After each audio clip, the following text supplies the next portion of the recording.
नमस्कार दोस्तों, मैं राजस्थान बोल रहा हूं। कल आपने सुनी सुखाड़िया युग की दास्तान। आज सुनिए कांग्रेस के अल्पमत में आने की कहानी। शब्द हैं वरिष्ठ पत्रकार राजेंद्र बोड़ा के।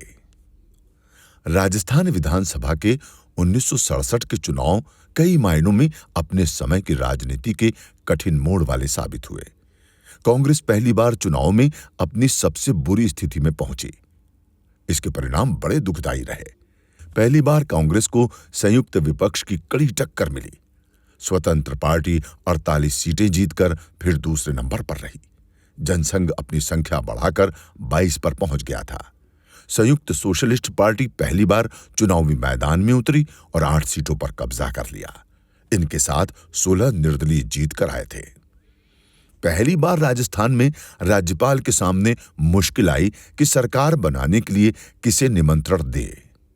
एक तरफ पूर्ण बहुमत न पाकर भी कांग्रेस सबसे बड़ी अकेली पार्टी थी।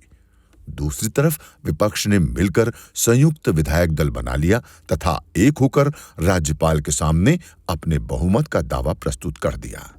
राज्यपाल डॉक्टर संपूर्णानंद ने सबसे बड़े दल के आधार पर कांग्रेस के नेता मोहनलाल सुखाड़िया को सरकार बनाने का निमंत्रण दे दिया।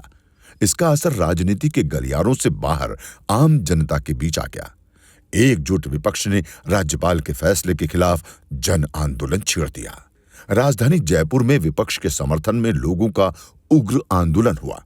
हालात यहां तक बिगड़े कि जयपुर के जौहरी बाजार इलाके में प्रदर्शनकारियों पर काबू पाने के लिए पुलिस ने गोलियां चलाई।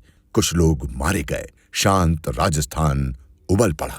हालात ऐसे नहीं थे कि कांग्रेस का मंत्रिमंडल शपथ लेता।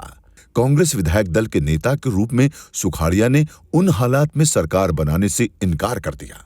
राज्य की अस्थिर राजनीति और अशांत वातावरण को देखते हुए पहली बार राष्ट्रपति शासन लागू कर दिया गया। नवनिर्वाचित विधानसभा निलंबित कर दी गई। इन सभी के बीच राज्यपाल डॉक्टर संपूर्णानंद का कार्यकाल समाप्त हो गया। उनकी जगह सरदार हुकम सिंह नए राज्यपाल बनकर आए।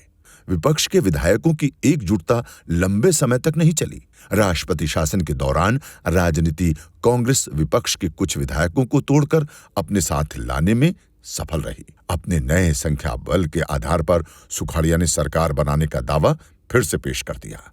चुनाव से 2 महीने बाद राज्यपाल ने संख्या बल से संतुष्ट होकर सुखाड़िया को मुख्यमंत्री पद की शपथ दिला दी। इसके साथ ही राज्य में 44 दिनों से चल रहा राष्ट्रपति शासन समाप्त हुआ और फिर से सरकार पदस्थ हो गई। राजस्थान के लिए राष्ट्रपति शासन का यह पहला अनुभव था। बाद में 1980 और 1992 में भी राज्य में राष्ट्रपति शासन लगा, मगर अगली दोनों बार वो राज्य की निर्वाचित सरकार को भंग कर दिए जाने के कारण लगा। दोनों बार भैरव सिंह शेखावत मुख्यमंत्री थे।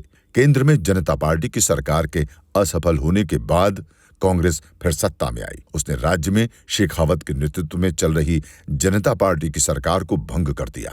दूसरी बार अयोध्या में बाबरी मस्जिद के ढहाए जाने के बाद नरसिम्हा राव के नेतृत्व वाली कांग्रेस सरकार ने शेखावत सरकार को भंग किया।